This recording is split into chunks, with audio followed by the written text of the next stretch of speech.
प्रभु जगन्नाथ अलौकिक लीला देखि आश्चर्य हेले वैज्ञानिक आउ डाक्तर फेराई देइथिला मेडिकल कमा को चली जाइथिला शिशु चमत्कार कला कालिया महाप्रभु लीला देखि चुप हो गले हेतुवादी नास्तिक हेले आस्तिक कली जुगरे भी डाक शुणती भगवान भक्ति भाव नहीं डाकी पारिले हेला जहाकु रखिबे अनंत कि करि पारे बलवंत। दर्शक बंधु ओडिशार प्राणर ठाकुर भारतर राष्ट्रीय देवता महाप्रभु श्री जगन्नाथ अलौकिक लीला देखि आश्चर्य हो गले वैज्ञानिक डाक्तर आउ प्रोफेसर। विज्ञान जेते आगकू गले मध्य भगवान आशीर्वाद पाखरे सबु किछि तुच्छ होइछे।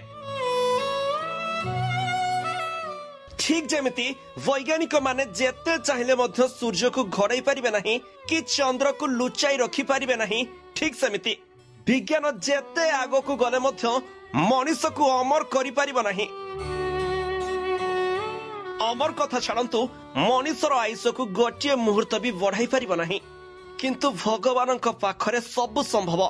कथारे परा अछि आधुनिक विज्ञानर जोठी शेष हुए सेठी आरंभ होइथाय आध्यात्मिकता।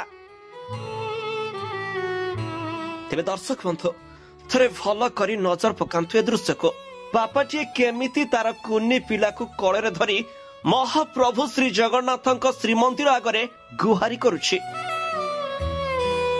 आउ तार डाक शुणिथिबारु प्रभु को धन्यवाद जणाई कोटी कोटी मुंडिया मारुछि। जो कुन्नी पुओ को डाक्टर फेराई देथिले सेही पुओ आज हाथ गोड़ हले बापा को चाहि रहउछि।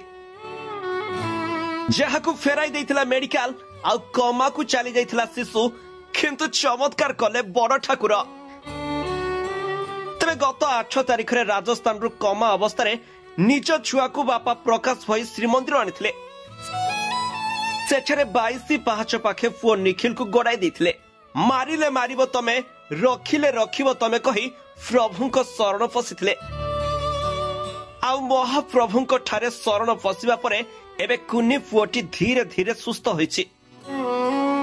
पुओर नुआ जीवन पाई सिंह द्वार रे हाथ पताइथिला बापा।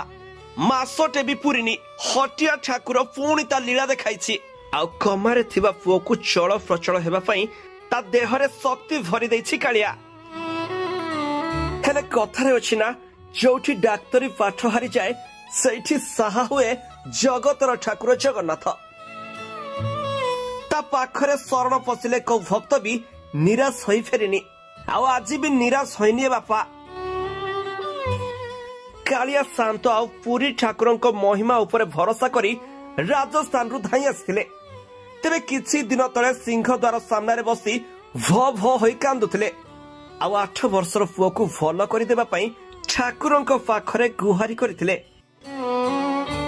तबे केईटा दिन भितरे कालिया शांत बड़ चमत्कार देखाई दैछंती। आउ आछि कमारे थिबा 8 वर्षर पुओ चल प्रचल करि पारुछि। आउ पुओ शरीर रे परिवर्तन देखि बापाଙ୍କ आखि छळ छळ होई जाइछि। कालिया ठाकुर आगरे नत मस्तक हेई पुओ को चल प्रचल करुथुवा देखि तांको मन भरि जाइछि। आउ बड़ देउळ को से चाहि ठाकुर को मने मने धन्यवाद देउछंती। पुओ को भल करि देबा पई निजको ऋणी बोली से भगवानଙ୍କ आगरे निजको समर्पण करि दैछंती। आ जहाकू देखि समस्त कहउछंती जय जगन्नाथ जय Jagannath. Bureau report G7 Odia.